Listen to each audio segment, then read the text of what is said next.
भगवान श्री कृष्ण कहते हैं, मनुष्य अपने परिवार के लिए क्या कुछ नहीं करता, दिन रात परिश्रम करता है ताकि अपने परिवार की आवश्यकताओं की पूर्ति के लिए धन कमा सके।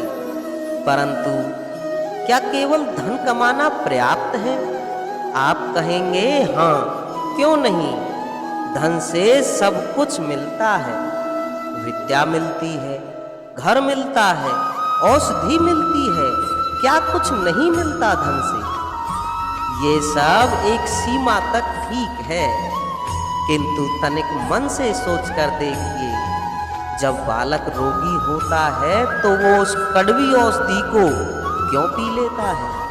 इसलिए कि उसके पिता ने उसे धन से खरीदा है? नहीं, बल्कि इसलिए क्योंकि उसके सामने खड़ा उसका पिता है, उसे उन पर विश्वास है कि वो उन्हें कुछ नहीं होने देंगे। ये विश्वास, ये संस्कार, ये सीख कभी धन से नहीं मिलती, ये मिलती है उस समय से जो माता पिता ने संतान के साथ बिताया है। इसलिए जीवन में धन अवश्य कमाइए, किंतु अपने परिवार को भी समय अवश्य दीजिए, प्रसन्नता में रहेंगे। एक दीवार को तोड़ने का क्या लाभ है? यदि किसी संबंध में संदेह घर कर लेता है तो आए दिन शत्रुता की स्थिति बनी रहती है। कल कोई और कारण बन सकता है इस दीवार के पुनः बनने का, तो क्या पुनः इस दीवार को बनाएंगे? संबंध की पवित्रता ऐसी होनी चाहिए जैसे एक माता और संतान के संबंध में होती है, निश्चल, निर्दोष, की बात केवल रूठने मनाने तक ही सीमित रहे और कोई भी घुसपैठिया आकर के भावों को दूषित न कर पाए।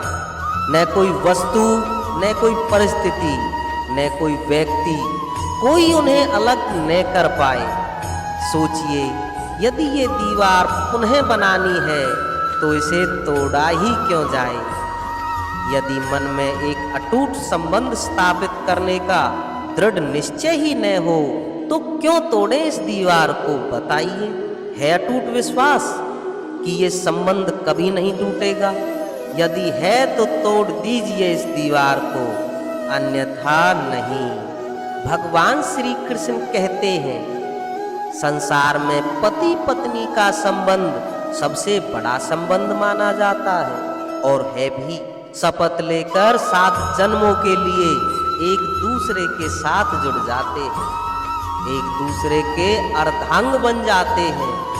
अर्धांग अर्थात अर्ध अंग। क्या इसका महत्व समझ पा रहे हैं आप? अपना समस्त जीवन किसी के साथ बांटना। किंतु क्या संसार के समस्त पति पत्नी एक दूसरे के साथ अपना समस्त जीवन बांट सकते हैं? क्या इसमें सभी सक्षम रह पाएंगे? अपना जीवन किसी और में बांटने के लिए सबसे महत्वपूर्ण बात है स्वीकृति, स्वीकार करना।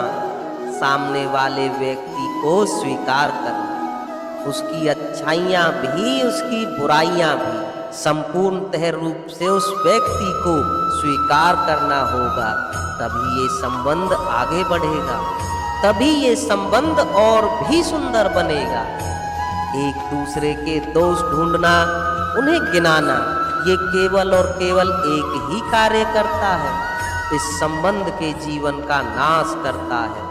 और बदले में होना ये चाहिए कि एक दूसरे के दोष समझकर उन्हें आभास कराए बिना उन्हें सुधार देना चाहिए, उनकी कमियों को उनकी शक्ति बना देना चाहिए। यही तो होता है दाम्पत्य, यही होता है बुराइयों का दमन और यही होता है गुणों का उदय। एक कंकड़ को देखिए, कंकड़ इतना छोटा सा कि उंगली पर आ जाए, किंतु सोचिए, यही कंकड़ आंख में लग जाए तो कितनी बड़ी समस्या बन जाता है। अब सोचिए, ये कंकड़ आपके मार्ग में है, आप पादुकाएं पहनकर बड़ी सरलता से आगे निकल जा सकते हैं, किंतु यदि ये कंकड़ आपकी पादुकाएं और पांव के बीच फंस जाए तो आप ठीक से चल नहीं पाएंगे, भले ही मार्ग पुष्पों से भरा क्यों न हो।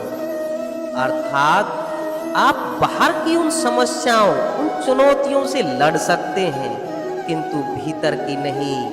भीतर की समस्याओं से लड़ना अत्यंत कठिन होता है। इसलिए सर्वप्रथम आप भीतर से शक्तिशाली बन जाइए, भीतर से पूर्ण हो जाइए, फिर आप इस संसार की समस्त समस्याओं, चुनौतियों से लड़ सकते हैं और आप विजयी हो सकते हैं।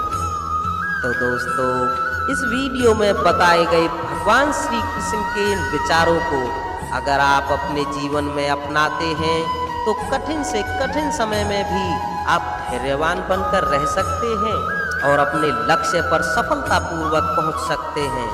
तो दोस्तों, फिर मिलते हैं नेक्स्ट वीडियो में। तब तक के लिए जय श्री कृष्णा।